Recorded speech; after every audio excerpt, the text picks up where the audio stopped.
makes for a miserable campaign slogan. Let's slow down Denver. But that's what's being talked about at City Hall. More reduced speed limits around the city.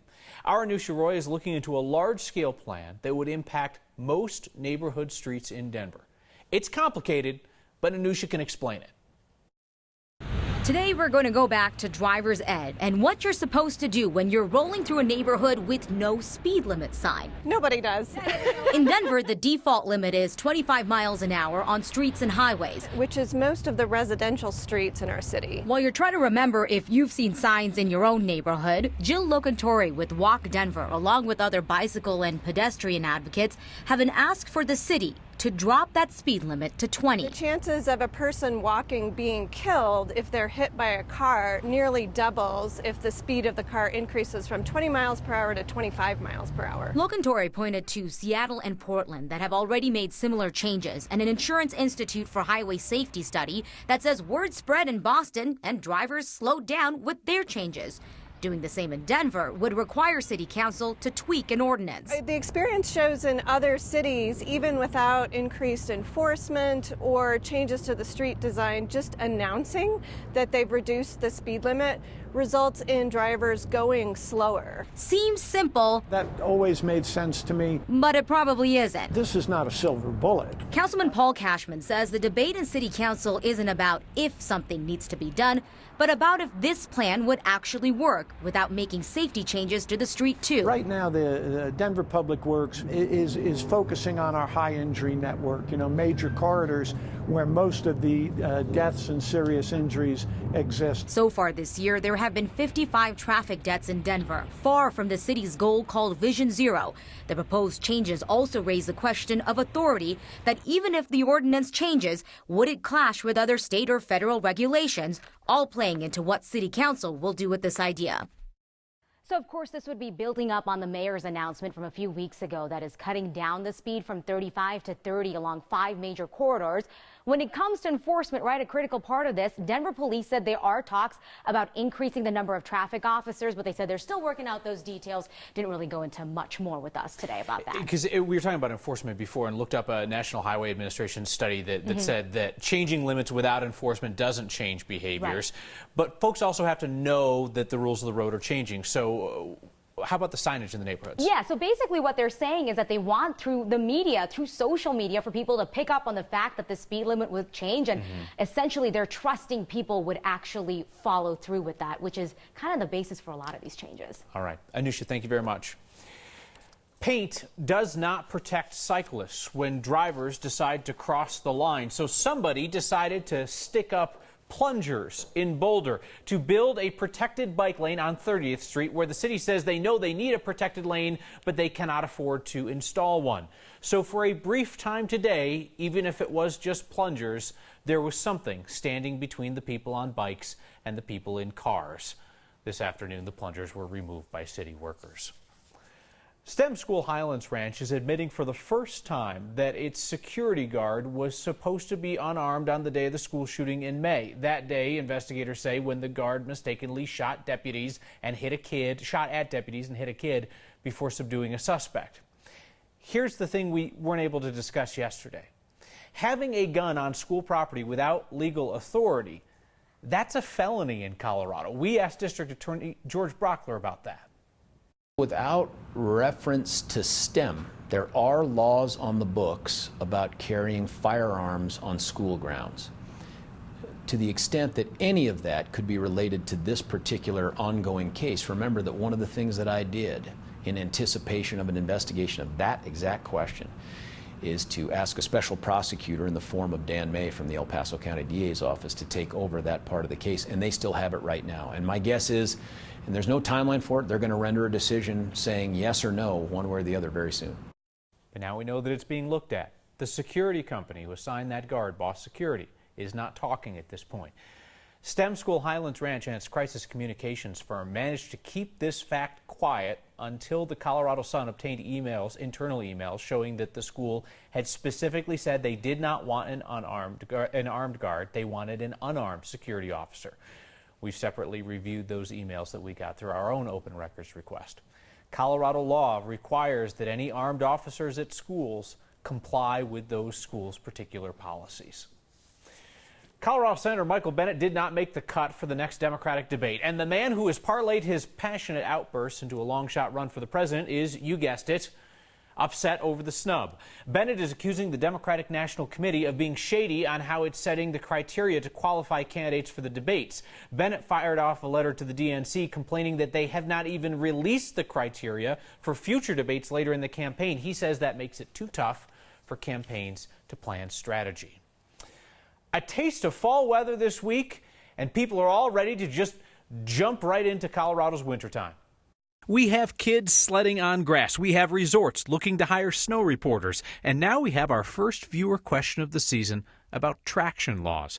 Bradley was wondering about the new I-70 traction law. This is timely because it takes effect September 1st, Sunday.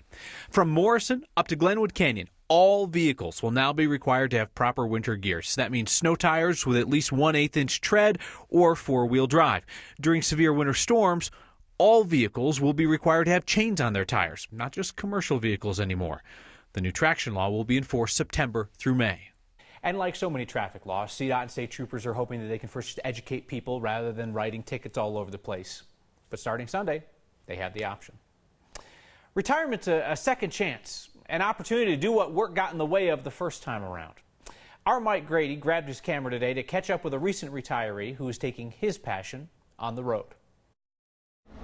We are traveling extensively, so we have a fifth wheel camper now that we are traveling the country in, and as we move from place to place, this is where we stay and work from. Retirement can be a lot of work. As we travel, I am giving my photography services for free. Charlie Simmons is making the most out of not having to punch a time card. For me, I think I'll just start with Crete Police Department. Our plan is to hit all 50 states, meeting with law enforcement agencies in every state. Let's show people that law enforcement officers are more than just someone who comes to handle a law enforcement situation. He started the nonprofit Badges Across America to connect cops with their communities. Officer Arbuckle had seen this graffitied train in town, and she just loved the colors, thought it'd be a great backdrop. So this is Sergeant Reynolds of the Seward County Sheriff's Office. He goes, you know, there's all this corn out here in Nebraska. I feel like we should have a corn shop. Most officers are hesitant at first. I felt like kind of like an insurance salesman calling various agencies trying to explain what I'm doing. But if Charlie knows anything better than photography,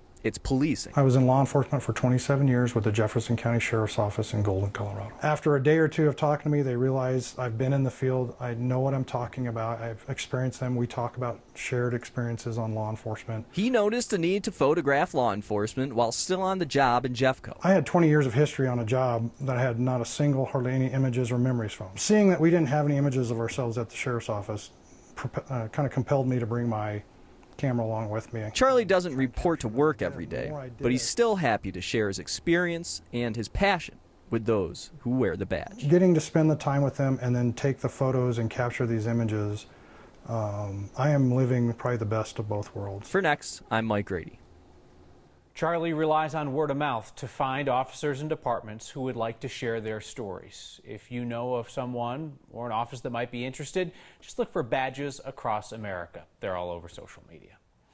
You may get to vote on whether Colorado gets gray wolves again. The last of them here were killed in the 1940s because they were taking out livestock. Now a group wants a statewide vote on whether to reintroduce them. The Rocky Mountain Wolf Action Fund is gathering signatures right now to get this on the 2020 ballot. If it happens, this would be the first time that any state has ever tried to reintroduce wolves through a popular vote of the people. The group says they've gathered half the signatures needed to make the December deadline. Each time, despite majority favor support in the state, the commission voted against wolf restoration. So we're hoping to change that by being able to demonstrate we've got the votes. This is the will of the people. If this passes a statewide vote, then wolves would be reintroduced starting in the year 2023. There's a coalition organized against this, a group that says that we should be trusting the experts, meaning Colorado Parks and Wildlife, and they say that it's dangerous to leave this kind of decision up to the public. Well, here we are again on the board. The trial of David Cox is happening this week on the Western Slope. Now, it's tough to tell if the whole thing's gone to pot or if it's all peachy for him. He, again, is the Palisade peach producer who's accused of illegally growing marijuana in his orchard. He's also the guy who puts the 9/11 conspiracy theories on the boxes of Palisade peaches that are sold here on the Front Range to very confused customers who just want juicy peaches and are not looking for rants about 9/11 being an inside job. Now Cox, who ran for Congress and the state legislature unsuccessfully, is serving as his own attorney. He's now in a race to keep himself out of prison. This is day 3 of the trial. I want you to know I have replaced the old weak red marker that many of you complained about, so we'll keep you updated. Breckenridge Brewery wins its battle. Cheers to that. Imagining Colorado and the West after decades of climate change. It's not great, folks. Then a trip down the facts. We don't have to grow up in that era to understand the nostalgia of a neon sign. Colfax has some classics. It's very important to us to keep it as it was and to restore it to its full beauty. That one is coming back to life. Next.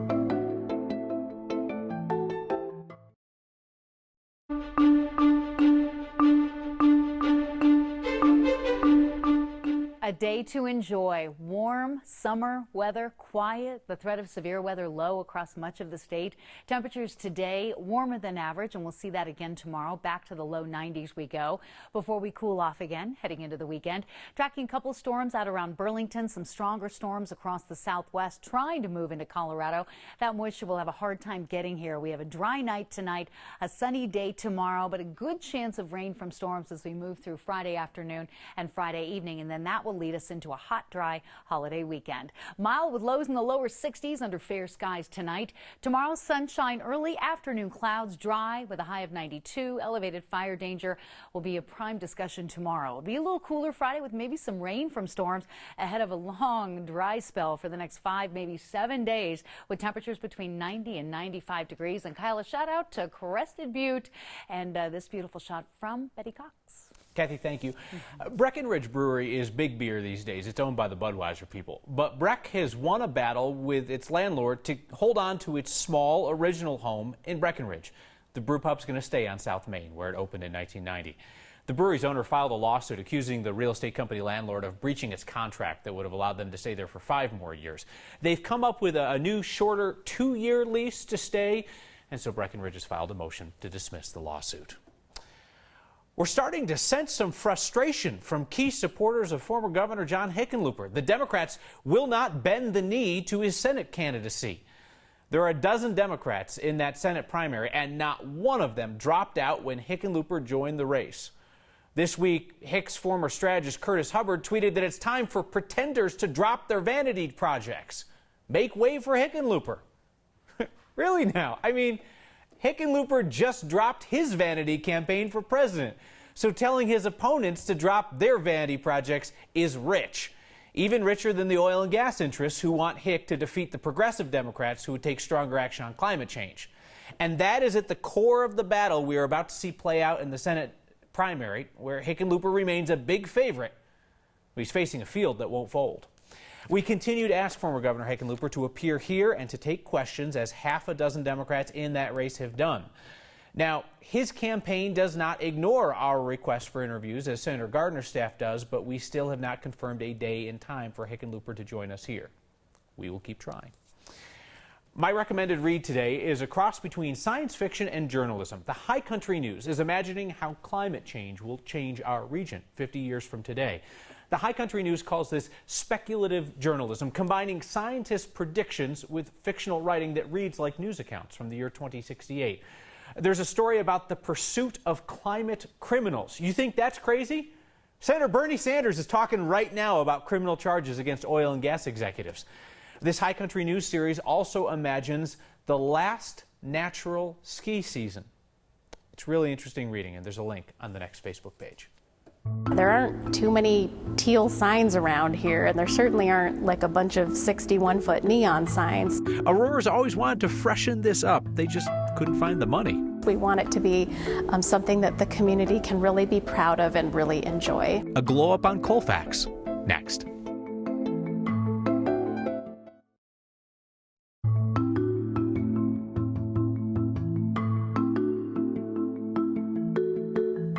The Aurora Fox Theatre is a landmark that's seen brighter and shinier days.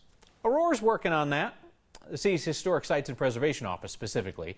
And they are starting where so many makeovers do, with the face. The neon sign on the Fox is definitely something that stands out while you're driving past it. It's a really important piece of this neighborhood and of the city of Aurora. So we definitely want it to be beautiful and want it to be restored. Over the years, it's had some damage to it. We are really excited that now we're going to be able to replace some of the neon tubes, really just overhaul the electrical so that it can really be the way that it was intended when it was originally built. It's really about preserving the history of our community, and we know that this theater has just a really historic past. It was really the place where people would come for their enjoyment. It was a night out at the movies, and this was really the place where people could do that. It's just a really beautiful sign. They don't make signs like that anymore. It's unique and it's original. Nobody else has this sign. It's totally unique to the building and to our community. And I hope that, when they look at the Fox sign, they can just think, wow, that's really beautiful.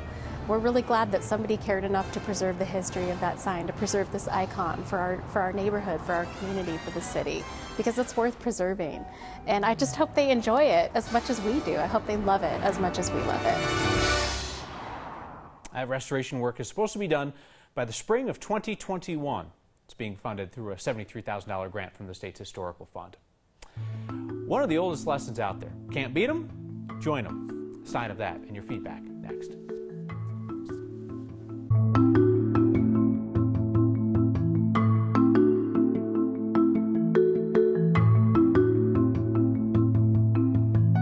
CDOT says that speeds that are too low can also be dangerous. And they say that their studies show this particular stretch of highway has a need, you guessed it, for more speed.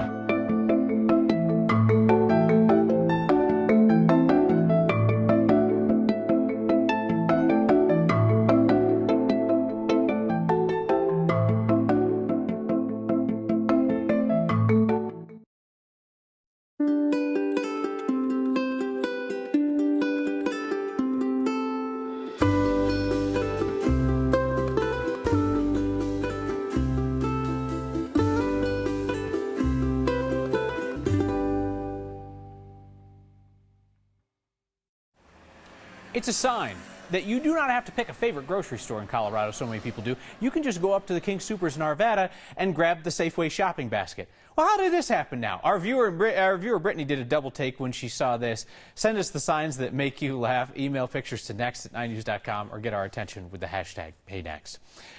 Michael writes in, taking issue with our reporting on the STEM Highlands Ranch shooting and how it involved the private security guard who fired in the direction of responding deputies. Michael writes, I was somewhat disappointed with the report. He did not accidentally fire, as I understand, but took a position and fired his weapon attempting to stop an active shooter. Michael writes, I'm a retired police officer. I've gone through a number of training sessions about an active shooter, and the guard was doing, I hope, what he was trained to do. Michael, this is a good lesson in word choice for me. I said that he accidentally fired. Investigators don't think he accidentally discharged his gun. He just discharged it in the direction of responding officers.